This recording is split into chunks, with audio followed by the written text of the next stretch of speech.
sunatnya. Kenapa? Karena kalau ditetapkan harinya, bagaimana dengan yang mu'allaf? Gak boleh dong lagi dia mu'allaf. Padahal baru-baru ini saya mu'allafkan orang usia 38, usia di 31 tahun, baru disunat. Makanya syariat Islam itu tidak menentukan harus 8 hari, nggak ada. Nggak ada di Islam. Kenapa 8 hari terjadi di dalam ajaran Yahudi? Kenapa? Karena sunat itu hanya berlaku kepada Bani Israel saja dan orang asing yang hidup di kalangan Bani Israel. Tidak ada kewajiban. Sampai hari ini, apakah hukum Taurat itu bagi orang Yahudi wajib diajarkan kepada bangsa lain? Tidak. Tidak. Artinya janji Abraham hanya untuk keturunannya ya? Betul. Anda pandai di situ. Baca Kejadian 17. Satu perikop hanya itu untuk Bani Israel. Jika hanya untuk keturunannya, kemudian dari Islam mengaku bersunat sesuai milah Ibrahim, padahal bukan keturunannya. Siapa lantas bilang? Apa hubungannya? Apa hubungannya? Dengarkan. Yang dikatakan dari Abraham atau Ibrahim ini. Dengarkan. Di dalam kitabnya orang Yahudi jelas sekali dikatakan dalam Yohanes 17 nomor 7. Kejadian 17 nomor 7. Aku akan menjadi Tuhanmu, Tuhan keturunanmu, Tuhan anak-anakmu secara turun-temurun. Ismail adalah anak beliau, anak Abraham alaihissalam.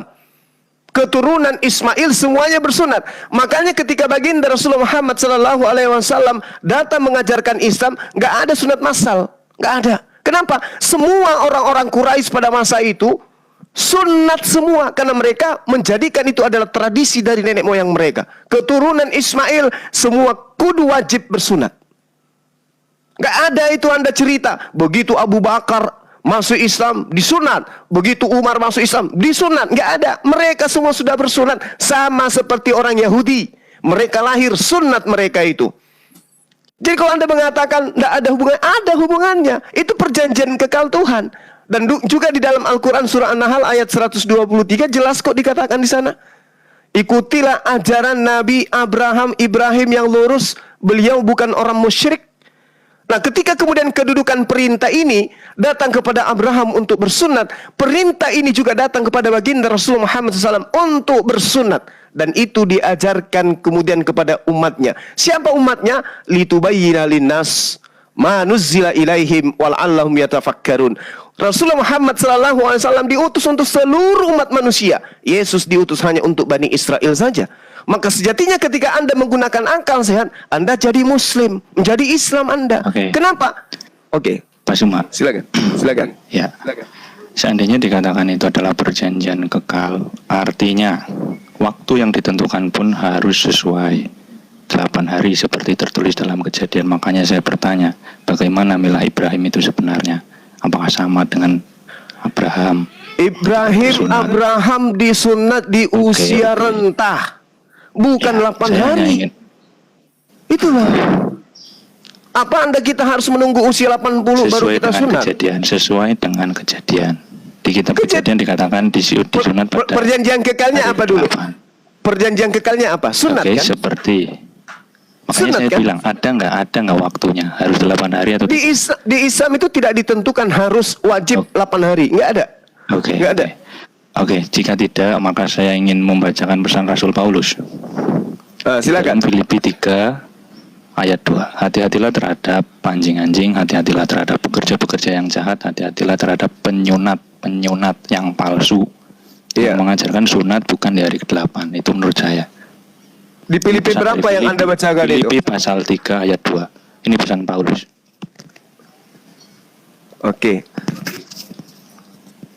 Ya, kira-kira itu saja dari saya. Terima kasih Pak Sumba. Jadi Paulus mengajarkan kemudian untuk berhati-hati kepada penyunat-penyunat palsu. Betul? Benar ya?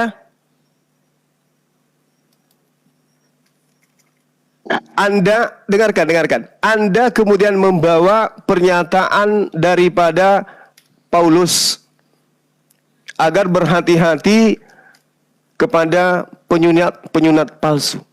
Tapi Anda tidak mengindahkan nasihat Yesus agar waspada kepada pengajar-pengajar palsu. Ayo Pak. Pengajar palsu yang mana? Pengajar palsu yang mengajarkan mempersembahkan manusia ke dewa Molok. Di mana orang Kristen mempersembahkan manusia kepada dewa Molok? Lalu Yesus itu menebus Di ayat dosa mana? Bapak ini kemana? Yesus menebus dosa Anda kemana? Kepada Bapa, dia menyerahkan nyawa kepada Bapa. Bapak yang Anda maksud itu tidak membutuhkan darah manusia. Alkitab berbunyi seperti itu. Ya, Alkitab juga yang mengajarkan di dalam Imamat 20 nomor 3, aku sendiri akan menentang orang itu dan akan melenyapkan dia dari sebangsanya, karena dia menyerahkan seorang anak manusia kepada dewa Molok.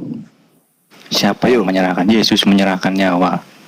Bagaimana Anda mengatakan Yesus menyerahkan nyawa, sementara di dalam Alkitab berbunyi seperti itu. Alkitab, dengarkan, saya bacakan kitab Anda ya. Di dalam kitab saudara jelas sekali dikatakan bahwasanya Yesus itu mempersembahkan dirinya kepada Theos. Efesus 5 nomor 2. Ya, dan Theos. hiduplah di dalam kasih sebagaimana Kristus juga telah mengasihi kamu dan telah menyerahkan dirinya untuk kita sebagai persembahan dan korban untuk Theos. Theos mana yang dimaksud, Pak? Karena Theos yang memperkenalkan diri, dengarkan, Theos yang memperkenalkan diri kepada para nabi termasuk Musa tidak menginginkan darah manusia. Ini Theos yang dimaksud oleh Paulus di dalam kitab saudara ini, Efesus 5, ini Theos yang mana? Ya, Theos yang ada di mana? Theos di yang dalam ada di Alkitab yang diperkenalkan oleh para nabi. Ya, termasuk kalau Yesus begitu yang kita tunjukkan percaya. dalilnya Theos Alkitab. yang, dengarkan, kalau Di dalam begitu Alkitab. tunjukkan dalilnya Theos yang Anda maksud itu minta darah manusia. Silakan.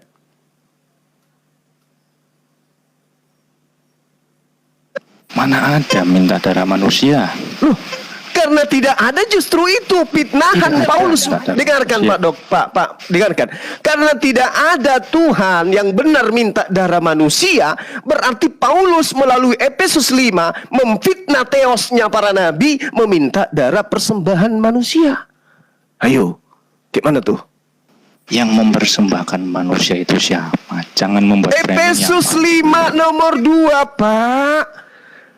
Untuk kita sebagai Jangan membuat framing persembahan. yang palsu. Wa la haula wala quwata illa billah. Di dalam Efesus 5 nomor 2 jelas dikatakan Yesus menyerahkan dirinya untuk kita, untuk Kristen. Yesus mempersembahkan dirinya untuk Kristen kepada Theos. Kata Paulus. Paulus yang mengajarkan kepada saudara-saudara Kristen bahwa Yesus mempersembahkan darah dan dagingnya kepada Theos. Theos yang mana? Yesus Padahal di Bible Bang kan ada memang kan Yesus ngajari apa Iya, kalau saya nyawa sudah manusia mengatakan harus kasih ke yang iblis ada kan di ada dalam Alkitab. La haula wala quwata illa La billah. Di dalam Alkitab, Allah yang diperkenalkan di dalam Alkitab, bukan di dalam kitab-kitab lain. Ini kitab saudara Efesus 5 nomor 2. Iya. Paulus mengatakan Yesus mempersembahkan dirinya untuk Theos. Di mana Theos yang diperkenalkan oleh para nabi meminta persembahan darah anak manusia? Di mana? Paulus ini memfitnah kalau Theos itu minta, kalau Yesus itu mempersembahkan darahnya. Paulus sedang memfitnah. Sedangkan Yesus, Pak, di dalam kitab saudara sendiri, di dalam Matius 8 nomor 4, Yesus memerintahkan pengikutnya yang asli, bukan penyamar-penyamar kayak kalian, agar mempersembahkan persembahan seperti yang diperintahkan oleh Nabi Musa alaihissalam. Baca Matius 8 nomor 4, baca Lukas 5 nomor 14. Paulus beda cerita dia. Karena kenapa beda cerita? Memang Paulus mengakui bahwasanya dia ditolak oleh pengikut-pengikut Yesus. Maka dia lari kemana? Lari ke bangsa lain. Di mana tertulis itu pengakuannya Paulus? Di dalam Galatia 1 nomor 16. Dia mengatakan gini, berkenan menyatakan anaknya di dalam aku, supaya aku memberitakan dia di antara bangsa-bangsa bukan Yahudi. Maka sesaat pun aku tidak minta pertimbangan kepada manusia. Galatia 1 nomor 17. Juga aku tidak pergi ke Yerusalem mendapatkan mereka yang telah menjadi rasul sebelum aku, tetapi aku berangkat ke tanah Arab dan dari situ kembali lagi ke Damsyik. Galatia 2 nomor 8. Karena ia yang telah memberikan kekuatan kepada Petrus untuk menjadi rasul bagi orang-orang bersunat, dia juga memberikan kekuatan kepadaku untuk menjadi rasul untuk orang-orang yang tidak bersunat. Itu kata siapa? Paulus. Paulus mengajarkan teosnya Bani Israel meminta darah manusia. Itu fitnah. Ayo bantah saya dengan dalil. Begitu Pak, ketika Paulus terlalu mengkultuskan penyalipan gitu memang. Bukan Ya, kita sapa dulu pasien selanjutnya ini di iPrames, muslim non muslim. Salam semuanya. Oke. Assalamualaikum. The next ya. Baik, silakan bergantian ya karena banyak sekali yang antri, sekitar 350 jiwa yang harus diobati. Silakan dilanjut. Bang Saya Zuma, 30 menit lagi, Dinda. 30 Bang sampai Zuma. 40 Siap, menit. dokter. Bang Zuma izin. Iya, Bang iya, Zuma. gimana? Iya, silakan Aku saudara. boleh nggak Bang Zuma bersyahadat terus aku ikutin?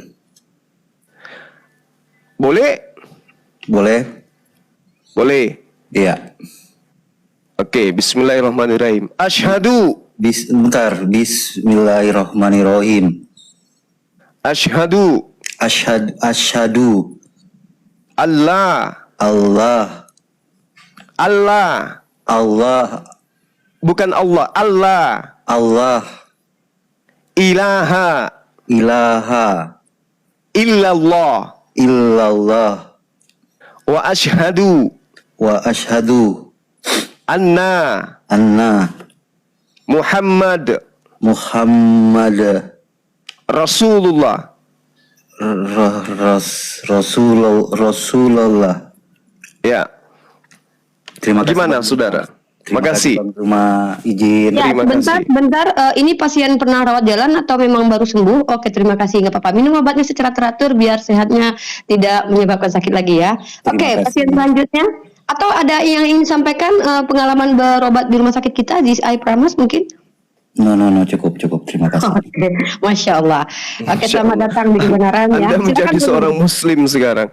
La haula wala quwata illa Baik, billah. pasien selanjutnya ya, pasien Langsung selanjutnya. ada yang bersyahadat. Ya, Ayo Bang, pasien selanjutnya. asyhadu. Silakan Bang Albertus diikuti minum obat secara teratur 3 kali sehari. Asyhadu Iya. Iya, aku terima bersaksi kasih. tidak ada Tuhan selain Tuhan yang diperkenalkan oleh Yesus, dan bersaksi bahwa Yesus adalah utusan Tuhan. Udah selesai. Ya, oke. Ya, Saya lanjut. silakan Mas. dilanjut. Mungkin saya lanjut pertanyaan saja. Ya, Silakan apa lanjut berobatnya, buktinya- Bapak. Apa buktinya Allah di dalam Alkitab sama dengan Allah yang diperkenalkan oleh Nabi? Ya, ketika Anda berbicara mengenai bukti yang kita bisa sajikan di sini adalah bukti yang kita pahami bahwa orang Yahudi menyadari dengan sepenuh hati bahwa Tuhan itu tidak serupa dengan makhluk. Itu dulu. Laisa kamislihi syai'. Mengajarkan hanya menyembah kepada esensi yang mengklaim dirinya sebagai maha suci lagi maha tinggi. Itu diterangkan di dalam kitabnya orang Yahudi.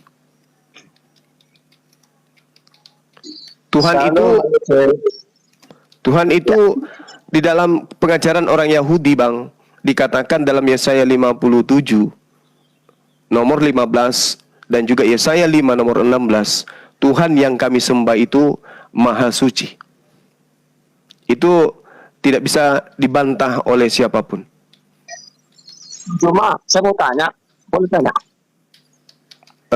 Belum tuntas yang tadi. Nabi saya kenal dengan LSWT. Nabi Yesaya jelas mengajarkan Tuhan yang maha suci lagi maha tinggi. Nabi saya kenal nggak sama LSWT? Jelas dia mengenal pencipta langit dan bumi yang maha suci lagi maha tinggi. LSWT itu nama. Allah Subhanahu wa taala itu adalah nama dari pencipta langit dan bumi. Oh, pintar kali belum ya? Pintar kali bisa kamu ya? Kenapa bisa kayak gitu? Iya, emangnya di zaman Nabi saya sudah ada LSWT? Sejak kapan? Ada. Saya tanya kepada saudara. Saya tanya kepada saudara. Bukan Apa? nama- bukan Dengar. namanya Dengar. Bukannya namanya Yotifate. Dengarkan. Saya tanya dulu kepada saudara. Oh iya. Al-Suti kapan munculnya? Saya tanya dulu, apakah sembahan para nabi? Apakah sembahan para nabi itu maha suci, maha tinggi? Oh iya. Berarti Anda itu pendusta. Kalau Yohanes ayat 4. Iblis adalah bapamu, bapak segala pendusta. Oke, baik. Di dalam Yesaya 5, dengarkan saya, Bung, tenang. Iya. Dengarkan saya, dengarkan. Yesaya 5 nomor 16. Tetapi Tuhan semesta alam ternyata maha tinggi dalam keadilannya. Sejak kapan Tuhan bernama Al-Suti? Lah, Allah yang maha kudus akan menyatakan kekudusannya dalam kebenarannya. Sejak kapan pendusta? Ini salah enggak? Ini salah enggak ini Yesaya 5 nomor 16? Pendusta. Sejak Bung, kapan? salah enggak ini Yesaya 5 nomor 16 mengatakan bahwa Tuhan mereka maha suci, maha tinggi? Saya tanya dulu. Salah tidak ini Yesaya 5 nomor 16? Tuhan itu maha suci, maha tinggi. Sejak kapan pendusta? Ini nih, Yesaya 5 nomor 16. Sejak kapan? Ini Yesaya 5 nomor 16. Tuhan maha suci, maha tinggi. Sejak kapan Tuhan bernama Al-Suti? Oten, diam dulu congormu itu kalau bertanya diam dulu Oten. Oten. Izin bang, saya jawab bang. Iya, sejak kapan? Ini Yesaya 5 nomor 16. Tuhan itu maha suci, maha tinggi. Suci, maha tinggi, maha suci itu dalam bahasa Arabnya Subhanahu wa ta'ala disingkat SWT. Sejak kapan?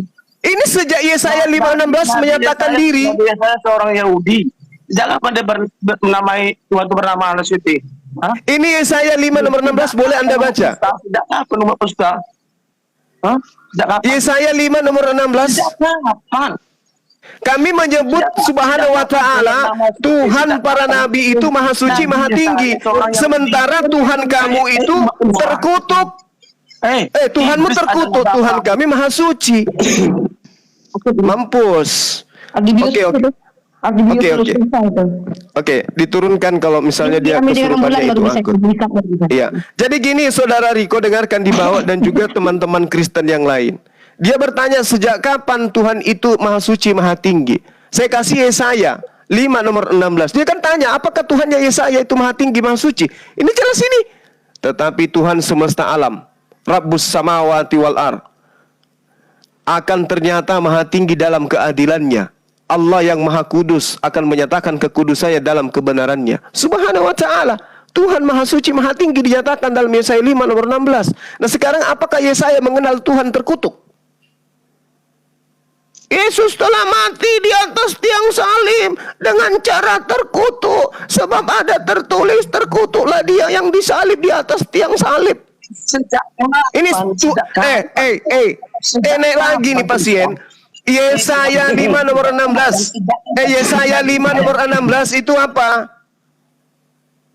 Yesaya 5 nomor 16, Tuhan yang disembah oleh para nabi maha suci, maha tinggi. Kami sebutkan Subhanahu wa ta'ala, kami singkat SWT. Ya, Tuhan Kristen yang dipersembahkan ke Dewa Molok itu adalah manusia terkutuk. Sejak kapan ada Tuhan terkutuk? Sejak kapan? Sejak kapan ada ajaran Nabi yang mengajarkan Tuhan pencipta langit dan bumi itu terkutuk? Sejak kapan? Sejak Kristen menjadi agama, menggantikan agama-agama pagan yang lain. Gitu. Pening juga kalau dapat pasien kayak gini. Saya tambahi dulu ya keterangannya. Silakan.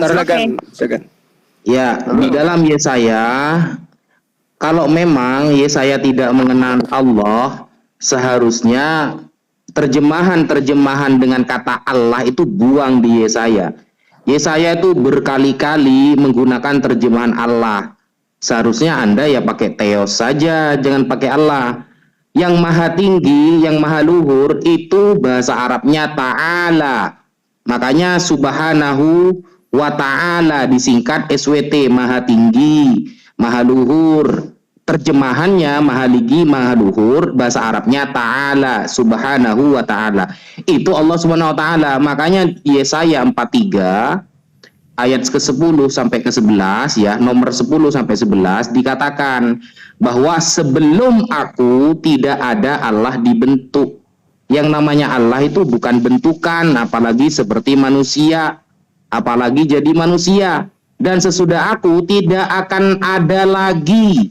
Sesudah aku tidak akan ada lagi. Akulah Tuhan. Dan tidak ada juru selamat selain pada aku. Selain daripada aku. Yesus itu di luar aku, gitu loh. Jadi Yesus itu bentukan. Yesus itu datang setelah zaman Nabi Yesaya. Jadi dia bukan Tuhan. Dan itu berkali-kali. Di dalam Yesaya disebutkan berkali-kali. Bahkan di Yesaya 44, Yesaya 45, itu berkali-kali. Kalau memang kata-kata Allah di dalam Yesaya itu bukan Allah, buang Allah itu, ganti dengan Theos. Pakai istilah Anda, gitu loh. Sekian. Ya kan KBBI sepakat Pak. Di dalam KBBI. Tapi kalau pakai kata itu Theos, kita pakai dalam bahasa Indonesia. nanti orang Yahudi lagi yang marah. Kata Theos pun juga tidak apa-apa. Ya makanya saya bertanya Pak tadi, yang mungkin belum dijawab. Kalau bisa buat dalam daftar atau bagaimana lah jawabannya. Apa buktinya jika Allah di dalam Alkitab, saya bilang di dalam Alkitab ya, sama dengan di dalam atau sama dengan yang diperkenalkan oleh Nabi? Kalau yang diperkenalkan Nabi itu sudah pasti sama Pak. Yesaya 5 nomor 16 kan tadi sudah jelas itu. Ya, jadi ketika Oke, Tuhan secara Yeremia 10 ya, nomor secara 6 seperti yang disampaikan tadi, tidak saya- ada yang sama seperti Engkau ya Tuhan. Laisa kamislihi syai'. 1 Tawarik 17 nomor 20. Ya Tuhan, tidak ada yang sama dengan Engkau, tidak ada yang seperti Engkau, tidak ada yang serupa dengan Engkau sejak dahulu sampai selama-lamanya. 2 Samuel 7 nomor 22. Sebab itu Engkau maha besar ya Allah, sebab tidak ada yang sama seperti Engkau dan tidak ada Tuhan selain Engkau menurut segala yang kami tangkap dengan telinga kami. Laisa kamislihi syai'. Sedangkan Tuhannya saudara, Yesus itu sama seperti manusia. Dan dia memang manusia. Berarti Tuhan Anda nggak lolos uji. Sementara Tuhan kami, Allah SWT lolos uji. Kenapa? Laisa kamislihi syai'. Tidak ada yang serupa dengan dia. Ulangan 2 Samuel 7:22, 1 Tawarik 17:20, Yeremia 10 nomor 6. Laisa kamislihi syai'. Lolos kami Tuhan, punya Tuhan sama. Oke, Pak Zuma. Gitu loh, Pak. Menurut Yunani, Zeus juga dikatakan maha perkasa, maha kuasa, dan maha tinggi. Betul. Apa artinya sama Betul. dengan yang di dalam Alkitab? Betul. Bahkan Apa jangan itu artinya sama? Dengar dulu Pak. Bahkan jangankan Yunani Bapak, orang-orang yang menisbahkan kepercayaannya kepada pohon, dewa, batu dan semuanya, mereka mengakui bahwa sembahan mereka maha besar, sembahan mereka maha kuasa. Tapi sayangnya semua itu adalah makhluk. Coba. Kalau Anda berbicara mengenai Tuhannya Yunani, Pernyataan itu, dengarkan Pak, artinya dengarkan. pernyataan itu tidak membuktikan sama. Oh tunggu dulu. Tuhannya orang Yunani itu minta persembahan darah manusia. Tuhan kami tidak. Gitu loh Pak. Tuhannya orang Yunani tidak punya kitab suci. Tuhan kami punya. Tuhannya orang Yunani tidak mengutus utusan berupa nabi dan rasul. Tuhan kami punya. Yang mengajarkan manusia tentang Tuhan yang benar itu mereka diutus. Tuhan, makanya kami beriman kepada para nabi yang mengajarkan dirinya sebagai utusan Tuhan untuk mengajarkan umatnya masing-masing menyembah kepada Tuhan yang satu. Dan ada syariat di situ. Syariat Tuhan kami minta persembahan kurban hewan, bukan kurban manusia.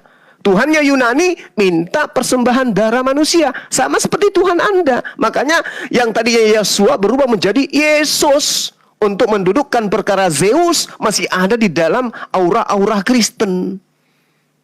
Makanya kitab saudara menggunakan bahasa Yunani. Ditinggalkan kenapa? Kalau menggunakan bahasa Yunani, istilah-istilah penyembahan terhadap dewa-dewa kuno Yunani akan muncul di sana. Gitu loh Pak.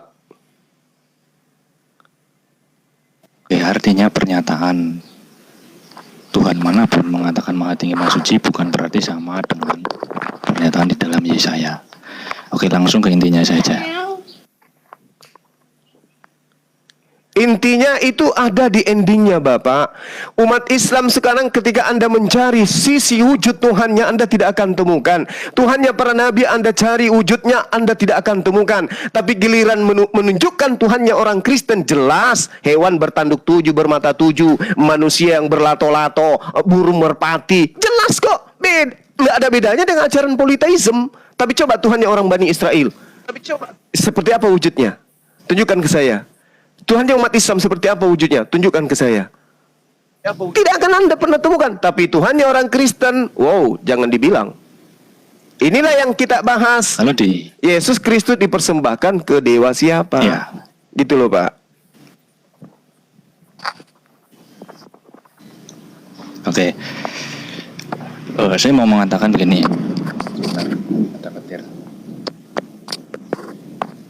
Di dalam Alkitab dijelaskan bahwa Allah ini tidak anti dengan istilah anak, bahkan mengakui anak. Bagaimana mungkin dikatakan sama dengan yang diperkenalkan Nabi, bahkan anti dengan istilah anak? Iya, jadi gini, Pak. Dari sudut pandang ini saja sudah berbeda. Kenapa? Tunggu, sabar. Sama. Sabar, Pak, sabar.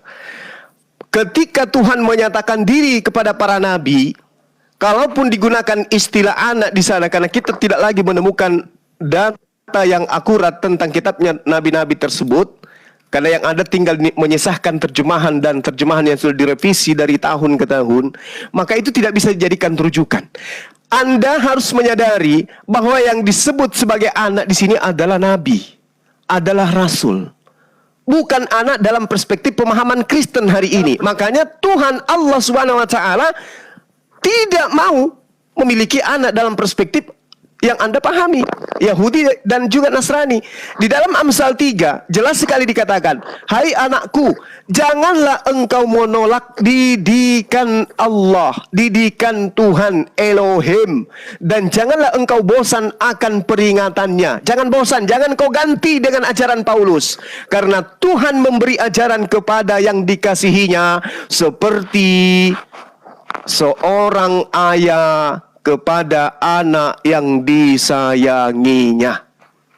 Jadi dulu istilah ayah dengan anak, bapak dengan anak itu adalah istilah kedekatan intimnya antara pencipta langit dan bumi dengan utusannya dan umatnya yang taat kepada perintah-perintahnya.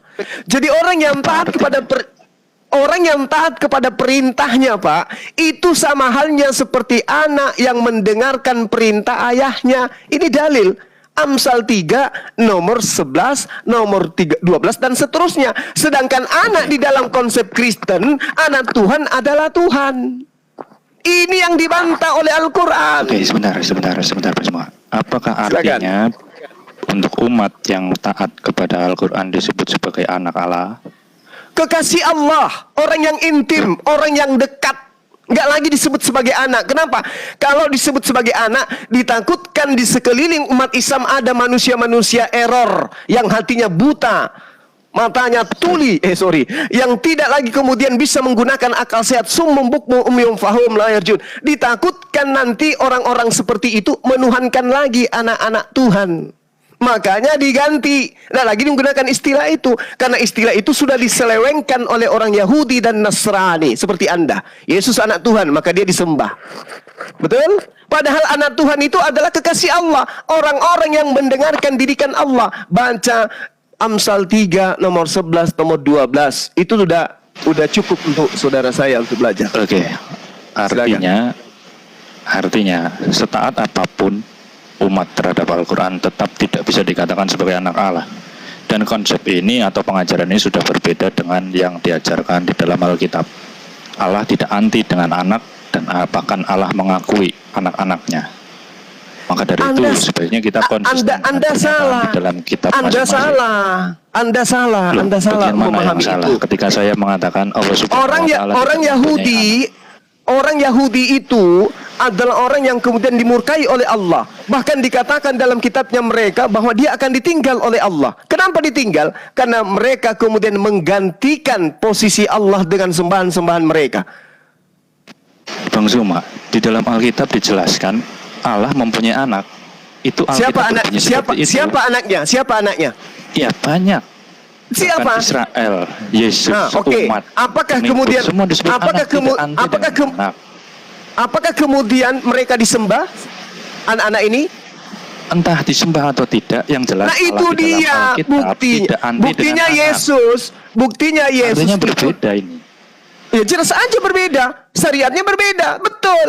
Nah, berarti kalau Allahnya sudah berbeda, kitabnya sudah berbeda, jangan dipaksakan untuk menjadi sama. Nah, ini Dengan mengambil hanya pengertian-pengertian. dengarkan Pak. Ini aja Anda katakan jangan dikatakan sama. Lalu bagaimana dengan Allah yang laisa kamislihi, dengan Yesus yang adalah manusia? Anda katakan sama.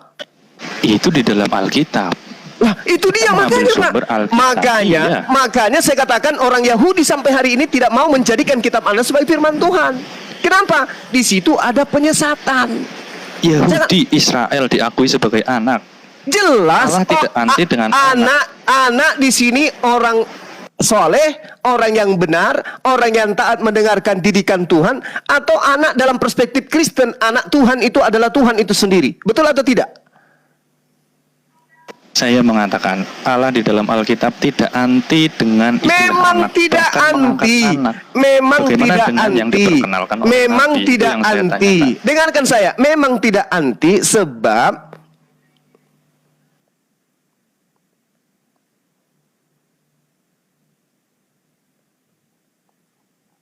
Bang Zuma ke Jeddah. Silakan dilanjut, Sawafi. Bang Zuma mungkin terima telepon. Ada telepon kayaknya itu, Bang Zuma? Ya. Silakan teman-teman di Sawafi bawah tolong jangan telepon nomor saya kalau saya lagi live.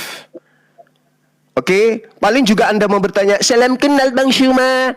Saya sering nonton Anda. Itu nggak perlu. Orang lagi live, Anda mengganggu. Saya cuma menggunakan HP. Please. Oke ya. Saya nggak perlu dikenal dengan cara seperti itu, ditelepon, diperkenalkan diri Anda, saya di sini, nggak perlu. Saya nggak butuh. Saya hanya butuh pasien. Ngerti? Nggak perlu Anda pamer-pamer saya netizen Anda, saya tinggal di sini, saya janda 2 tahun, sudah punya anak, tapi suami saya pergi. Nggak perlu, saya nggak butuh itu semua. Yang saya butuhkan pasien untuk disehatkan. Oke? Nggak usah nelpon-nelpon ke nomor saya. Jadi saudara saya, Tuhan menyatakan diri kepada Bani Israel sebagai Bapa, bukan seperti yang dipahami oleh orang Kristen. Tuhan tidak alergi. Kenapa? Karena pada masa dia berfirman kepada para nabi, belum muncul Kristen penyembah-penyembah manusia ini. Belum. Tapi ketika Tuhan sudah mengetahui bahwa orang Yahudi dan orang Nasrani yang tadinya dikatakan sebagai anaknya, menganggap anaknya sebagai Tuhan, maka setiap utusannya dia sebutkan apa? Nabi Isa alaihissalam ketika disebutkan di Al-Quran selalu ikut nama ibunya. Untuk apa? Pelajaran bahwa dia adalah anak manusia, bukan anak Tuhan. Paham ya? Artinya Allah di dalam Alkitab sesuai yang diceritakan Alkitab berbeda dengan yang ada di dalam Al-Quran. Ya silakan aja berbeda, tapi Tuhan itu satu. Tuhan ketika datang memperkenalkan dirinya kepada Bani Israel, dia mengajarkan didikan layaknya ayah mendidik anaknya. Selesai. Yang salah kemudian adalah ketika muncul sekelompok manusia dari Eropa yang menganggap anak Tuhan adalah Tuhan. Itu sehingga Tuhan yang tadi yang berfirman kepada para nabi tidak lagi menggunakan itu, malah dia mengatakan Isa ibnu Maryam, supaya jelas bagi orang yang berakal, Isa itu, Yeshua HaMasyiah itu, Yesus itu hanya anak manusia. Tapi kan pada hari ini tetap aja dituhankan karena dia dianggap sebagai anak Tuhan. Katanya kambing melahirkan pasti kambing, ayam melahirkan pasti ayam, sapi melahirkan pasti sapi, manusia melahirkan pasti manusia, Tuhan melahirkan pasti Tuhan. Itu kan konsep kalian, Bung. Oke, artinya sepakat kita berbeda ya. Berbeda Allah dalam di perspektif dalam apa? Alkitab. Perspektif Allah apa? di Tuhannya. dalam Alkitab Tuhannya yang berbeda gitu. Ya, Allah di dalam Alkitab mempunyai anak. Allah di dalam Al-Quran tidak mempunyai anak. Siapa anak Tuhan yang